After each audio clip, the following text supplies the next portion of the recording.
वो सिर्फ बंद कर दें। तुम सब अपनी जिंदगी बर्बाद करो, ये धंधा है ही नहीं। अब मेरे को एक बात बता, तू मैकेंजी में काम कर रहा था यार, तू कुछ भी प्रॉब्लम उठा लेगा ना, तू किसी स्टार्टअप भी ज्वाइन कर लेना, आज करोड़ों रुपए कमाएगा साल का।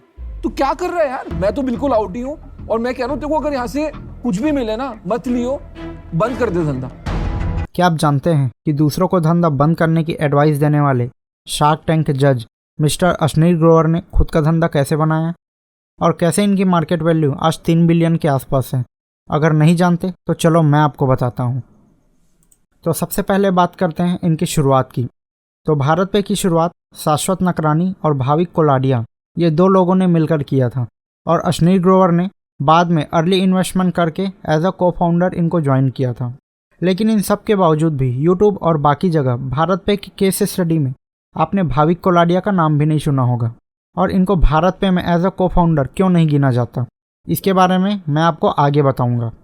शुरुआत में जहां शाश्वत नकरानी टेक्निकल चीज़ों पे फोकस करते थे और अश्नीर ग्रोवर प्रोडक्ट डेवलपमेंट और एग्जीक्यूशन में फोकस करते थे, और वही बात किया जाए भाविक कोलाडिया की, तो वो head of product and technology के पोजीशन पर काम करते हैं। जब इनके फाउंडर शाश्वत नकरानी आईआईटी दिल्ली में पढ़ाई कर रहे थे और इसके साथ एक अपने स्टार्टअप के आइडिया पे काम भी कर रहे थे, तब उन्होंने मार्केट में एक प्रॉब्लम देखा, जो था उस टाइम किसी भी किराना स्टोर को कस्टमर से ऑनलाइन पेमेंट लेने के लिए अलग अलग पेमेंट कंपनी का अलग अलग क्यूआर कोड लगाना पड़ता था, ताकि कस्टमर को पेमेंट करने में किसी भी प्रकार की परेशानियों का सामना ना करना पड़े। लेकिन वो खुद परेशान रहते थे, और इसका रीज़न ये था कि जिस भी कंपनी के क्यूआर कोड से जितना ट्रांजैक्शन होता था, यानी टोटल जितना भी पेमेंट क्यूआर कोड से वो लेते थे, उन सभी में से 1 से 1.5% तक पेमेंट कंपनी को कमीशन देना पड़ता था, जबकि यूपीआई गवर्नमेंट के द्वारा फ्री ऑफ कॉस्ट बनाया गया था। और कमीशन देने के बाद भी उनका जो कस्टमर से लिया हुआ पेमेंट होता था, उसे भी इनके बैंक अकाउंट में क्रेडिट करने के लिए पेमेंट कंपनी 10 से 15 दिन का समय लेती थी, जो कि किराना स्टोर बिजनेस के लिए एक लंबा टाइम पीरियड हो जाता है, क्योंकि इस बिज़नेस में अगर आपको डेली पानी पीना है तो डेली कुआं खोदना ही पड़ेगा। कहने का मतलब ये है कि जो छोटे और मीडियम किराना स्टोर्स हैं, उनके बिज़नेस में कैश फ्लो का होना बहुत ज़रूरी होता है, क्योंकि अगर आज आपके दुकान का सामान बिक जाता है तो कल ही दोबारा आपको सामान भरना पड़ेगा, जिसके लिए आपके पास लिक्विड फॉर्म में कैश का होना बहुत ज़रूरी होता है। और कैश फ्लो के साथ साथ इनका जो मार्जिन होता है वो भी मुश्किल से 10 से 12% तक ही होता है, जिसमें दुकानदार को अपने एम्प्लॉय का खर्चा, बिजली का खर्चा और दुकान का खर्चा और कुछ खर्चे होते हैं, उन सब को निकालना पड़ता है। एग्जाम्पल के लिए आपको बताऊं, अगर कोई शॉप ऑनर 100 रुपये का कोई सामान बेचता है तो उसका प्रॉफिट 10 रुपये के आसपास ही होता है, जिसमें से सारे खर्चे निकालने के बाद मुश्किल से 6 रुपये ही बचते हैं। अब इनमें भी आप पेमेंट कंपनी को 1.5% दे दिए तो आपके पास बचा क्या? तो इसी प्रॉब्लम को देखते हुए शाश्वत नकरानी अपने आईआईटी को ड्रॉप आउट करते हैं और भाविक कोलाडिया और अश्नीर ग्रोवर के साथ भारत पे की शुरुआत करते हैं। इनका आइडिया यह था जिसमें एक ही क्यूआर कोड से शॉप ऑनर किसी भी पेमेंट ऐप से पेमेंट ले सकते हैं, और वो भी 0% चार्जेस, यानी बिना कोई कमीशन दिए हुए, और जितना भी पेमेंट वो लेंगे सेम उसी दिन ही उनके बैंक अकाउंट में ट्रांसफ़र कर दिया जाएगा। और जब ये अपनी कंपनी भारत पे बना लिए तो इन्होंने दिल्ली के 1000 दुकानदारों से शुरुआत करी, और जो भी शुरुआती इनके एप्लीकेशन में कुछ बग्स थे उनको फिक्स करते हुए कुछ ही महीनों में पूरे इंडिया में फैला दिया। और दुकानदारों ने भी बड़ी तेज़ी से इनके एप्लीकेशन को अडॉप्ट किया, क्योंकि उनको तो फ़ायदा ही हो रहा था, क्योंकि उनका जो 1.5% का कमीशन था वो भी बच रहा था, और सेम डे में ही उनका पेमेंट बैंक ट्रांसफ़र भी हो रहा था। दुकानदार इनके एप्लीकेशन को यूज़ कर रहे थे, जिसके वजह से अब इनके पास सारे दुकानदारों का प्रॉपर ट्रांजैक्शन डेटा था, जो भी इनके क्यूआर कोड से ट्रांजैक्शन हो रहा था। तभी आरबीआई के द्वारा एक गाइडलाइन जारी किया जाता है, जिसमें कहा जाता है कि जितने भी पेमेंट कंपनीज है वो अब से किसी भी यूपीआई ट्रांजैक्शन में जो 1.5% का चार्ज लेती है उसे नहीं लिया जाए। और दूसरा, अब सभी को इंटरचेंजेबल बनना पड़ेगा, यानी जितने भी पेमेंट एप्लीकेशन है उन सबको अब एक दूसरे के क्यूआर कोड को भी सपोर्ट करना होगा। और यही 2 भारत पे की मेन यूएसपी थी, और इसी स्ट्रैटेजी को लेकर इन्होंने ही खुद को मार्केट में लॉन्च किया था। लेकिन इसी गाइडलाइन के बाद इनके पास में जो हथियार था जिसको लेकर ये मार्केट में उतरे थे, अब वही गायब हो चुका था। तो अब बात करते हैं कि ये पैसे कैसे कमाते हैं। तो ये ना किसी प्रकार का ट्रांजैक्शन फीस लेते हैं और ना ही अपने कार्ड स्वाइप मशीन से पैसे कमाते हैं। इन्होंने मार्केट में एक प्रॉब्लम को रिकॉग्नाइज किया, जो था कि दुकानदारों को अपनी दुकान को चलाने के लिए बहुत बार लोन लेना पड़ता था, लेकिन बैंक बिना कोलेटरल गारंटी के किसी को लोन देती नहीं। और छोटे और मीडियम दुकानदारों के पास गारंटी रखने के लिए क्या होगा, कुछ नहीं, जिसके वजह से उनको कई बार अपने किसी दोस्त से या मार्केट से हाई इंटरेस्ट रेट पर भी लोन लेना पड़ता था।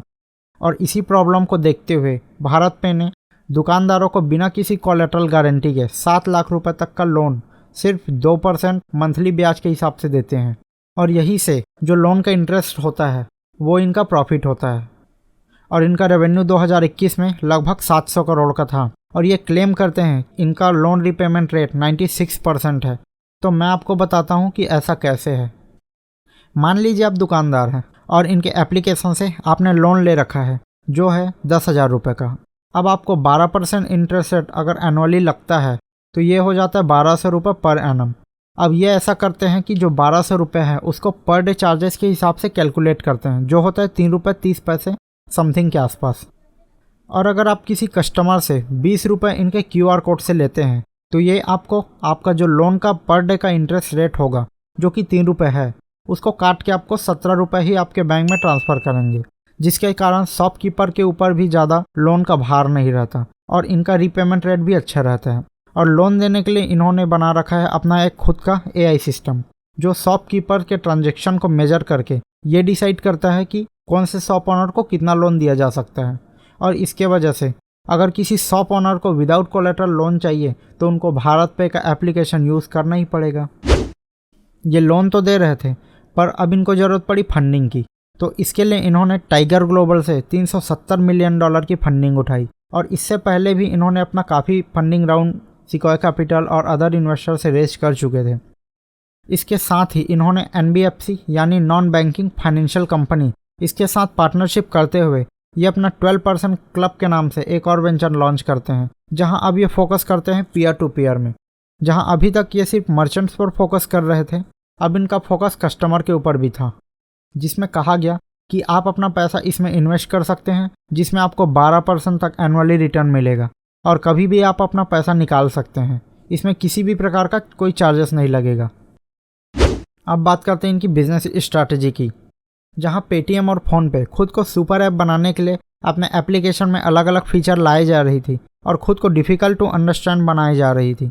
वही अगर बात करें भारत पे की, तो इन्होंने शुरू से ही 1 से 2 चीज़ों में फोकस किया और अपने एप्लीकेशन के UI को बहुत simple and easy to use रखा, ताकि जो कोई भी हो, चाहे वो ज़्यादा पढ़ा लिखा हो या कम, आसानी से इनके एप्लीकेशन को यूज़ कर सके और जो अपनी ज़रूरत है उनको 3 से 4 क्लिक में ही प्रोसेस किया जा सके। तो इन्होंने अपने कंपनी के मार्केटिंग के लिए इन्फ्लुएंसर मार्केटिंग का सहारा लिया और सलमान खान को 2019 में अपना ब्रांड एम्बेसडर बनाया। लेकिन जल्दी ही इनको ये रियलाइज़ हो जाता है कि बॉलीवुड जो है वो साउथ और नॉर्थ ईस्टर्न मार्केट में उतना पॉपुलर नहीं है जितना कि क्रिकेट है।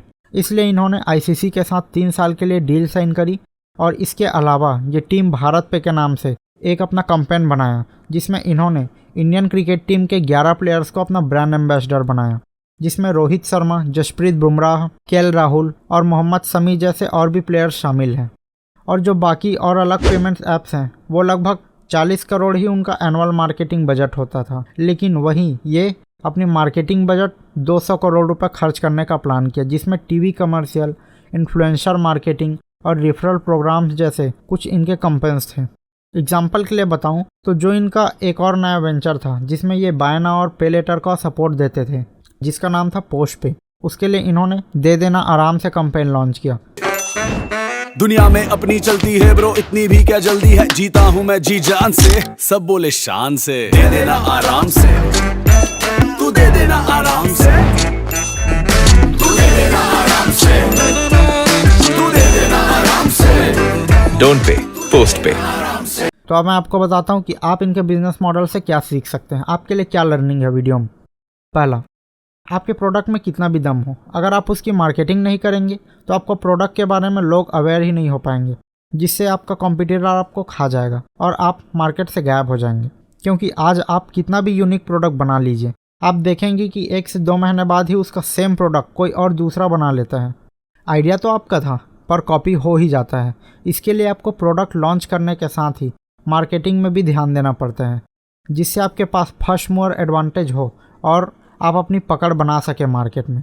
दूसरा, इनसे आप एक बात और सीख सकते हो कि इनोवेशन और एग्जीक्यूशन बहुत ज़रूरी होता है किसी बिजनेस और प्रोडक्ट को मार्केट में सस्टेन करने के लिए। एग्जांपल के लिए, जैसे आप नोटबुक का ब्रांड मार्केट में लॉन्च करते हैं, जबकि क्लासमेट और बहुत सी लोकल कंपनीज अपनी पकड़ बना चुकी है इस मार्केट में, तो आप बिना इनोवेशन और एग्जीक्यूशन के आप इनके साथ compete कर ही नहीं पाएंगे और आप मार्केट में सस्टेन नहीं कर पाएंगे। तो अब मैं आपको बताता हूँ इनके कंट्रोवर्सीज़ के बारे में। फ़ोनपे ने इनका जो पे वर्ड है उसके लिए इनको लीगल नोटिस भेजा और कोर्ट में इनके अगेंस्ट केस फाइल किया, इनके इंग्लिश और हिंदी पे वर्ड के लिए। इसके बाद इन्होंने अपना पुराना लोगो चेंज किया और ख़ुद को नए लोगों में अपडेट किया। इसके पहले इन्होंने पेटीएम को भी कहा था कि ये पूरी तरह से इंडियन कंपनी नहीं है और हम पूरी तरह से इंडियन कंपनी हैं, और ऐसा मार्केटिंग किया था, जिसके वजह से अभी शार्क टैंक आने के बाद पेटीएम ने भी इनको ट्रोल करते हुए ट्विटर पर एक पोस्ट साझा किया जो एक पॉपुलर मीम बन गया और लोगों ने भी इसके बड़े मज़े लिए। दूसरा इनको कंट्रोवर्सी होता है कि अश्विनी ग्रोवर जब नायका के शेयर खरीदने के लिए कोटक महिंद्रा बैंक से इनकी बात होती है और बैंक इनके लिए शेयर्स खरीद नहीं पाते, जिनसे इनको गुस्सा आता है और ये उनके एक सीनियर एम्प्लॉय के साथ गलत लैंग्वेज में बात करते हैं जो कि मार्केट में रिलीज़ हो जाता है।